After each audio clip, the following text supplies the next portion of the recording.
Alright, welcome back. I'm showing you some of the trail right here of Choccolocco Mountain. To get here so far, it's mainly stuff that a regular SUV, a small SUV could have done. So we didn't really film much of it. We got some Jeeps coming up behind us. There's my buddy JD and his Jeep. And you notice we got some deep holes here. I'm gonna see if I can get him to stretch it out a little bit. But mainly, you see how he's kind of hugging that turn. He's reading the trail. He knows the limits of his Jeep and what it can do. He's trying to stay out of the ruts a little bit. His Jeep is geared really low. And you notice he's got some decent lift under there. But rock crawling is more, to me, about being able to go up stuff. You don't want your wheels spinning too much. You're going to start kicking rocks. You're going to lose your traction. So low gearing, stuff like that. And this here is actually pretty moderate for the Franken Jeep.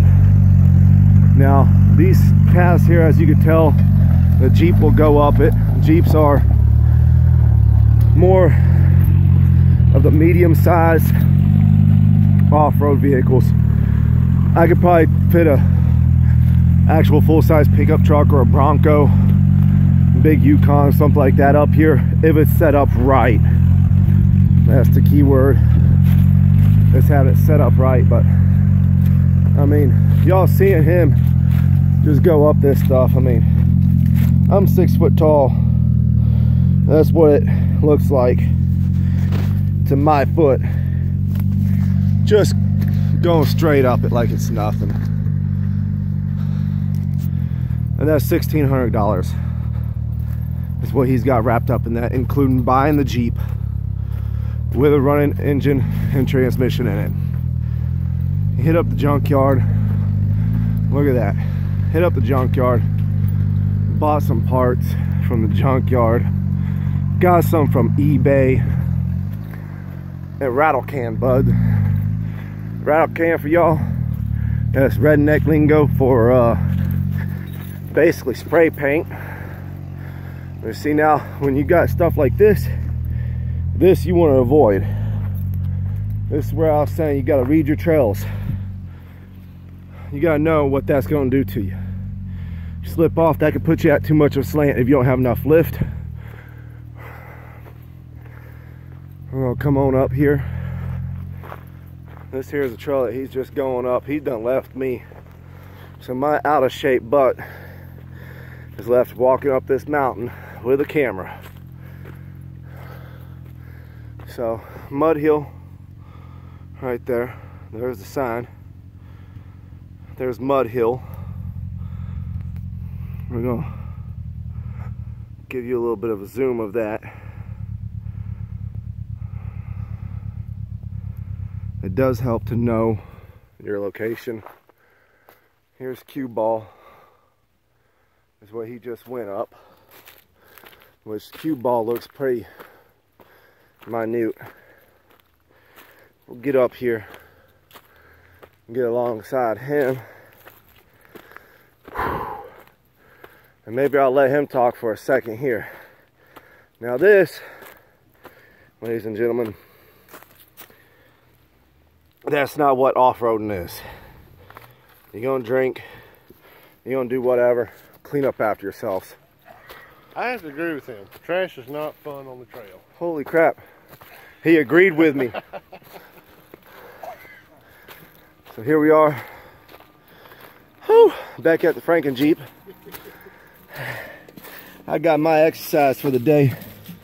In here, what you got? JD's dad over there. I don't know if he wants to be on camera. Not really. So you'll get the back of his head. Off-road Jeep. So what'd you do to your Jeep here?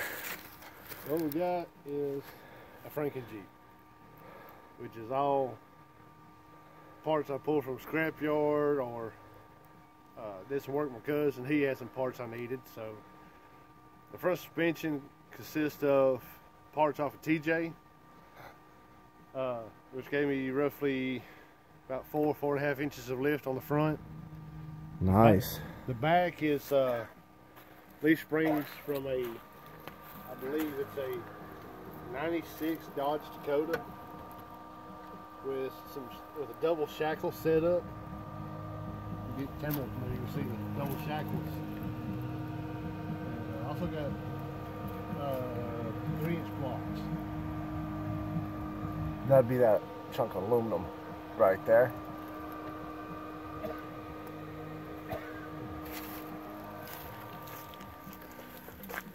We'll walk around, let y'all see the front. Now, for those of you who are thinking about a Ford, I did find a setup that's almost identical to what you're looking at right here. So he's compressed right now on this side, but the FX4 runs a similar setup like this on some of their full-size 250s and 350s. Those are steel braided brake lines, so that way if rocks, stuff like that hits it, it doesn't tear them up real bad. There's his front end. Yeah, the only thing I spent any kind of large amount of money on was the tires were brand new that I bought, and I trimmed and I cut those. That's what he's talking about. Cut them. See how that looks? And you alternate it between the cuts. The other brand new part that I bought was the shocks and the brake lines. It's the only thing I spent as far as brand new parts. Everything else is I've done myself. I've had parts laying around, or I went to a scrapyard. So between buying the Jeep and what I have in it, I'm probably $1,500, $2,000. And y'all just seen small trail that I just come up, and first gear just enough throttle to keep it from stalling out, and I was probably 1,500 RPMs. So I mean, you can build cheap, and it looks ugly, but it works. So you can have fun with it. Yeah. Now the 15 to 2000, is that? That's everything. That's your repairs too? Yeah, all repairs. Holy crap. Sometimes that's where it gets expensive, is repairs. Yeah.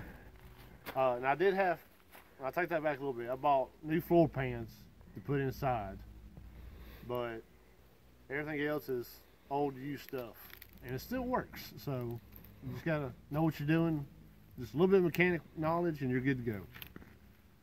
So we're gonna crank back up, ride some more, and send out some more videos of the trails.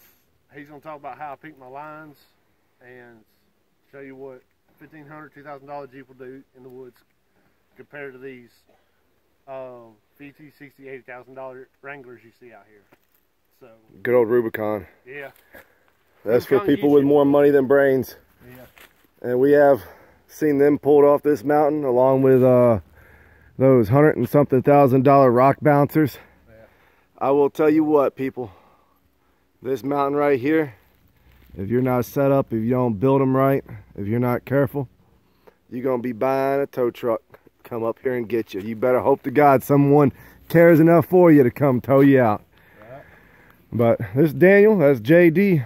Folks, we're going to hop off here and do a little bit more trail riding. We're going to hit y'all back. Please like and share, and hit that subscribe button. Thank you. Bye.